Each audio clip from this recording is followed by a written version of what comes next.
Менин сунушум биринчиден протоколдорду жокко чыгарса Садыр Нуркожоевич, экинчиден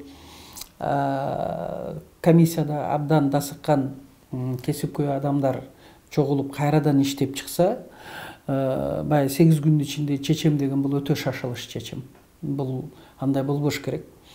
Үчүнчүдөн коопсуздук кеңеши жергиликтүү элдин сөзүн угуп туруп, экс-губернаторлардын сөзүн угуп туруп, мурунку чегарачылардын сөзүн угуп туруп, мурунку коопсуздук комитетинин, ошондой эле коопсуздук кеңешинин өкүлдөрүн угуп туруп, анан кийин гана бир чыйынтык чыгарып туруп, ошол комиссия жакшы бир протокол түзүп берсе, ал жакта анан кийин баарын чыгарып туруп, коопсуздук кеңеши өзүнчө ошону мындай айтканда обсуждать этишсе, андан кийин барып бир жакшы протокол чыгат да.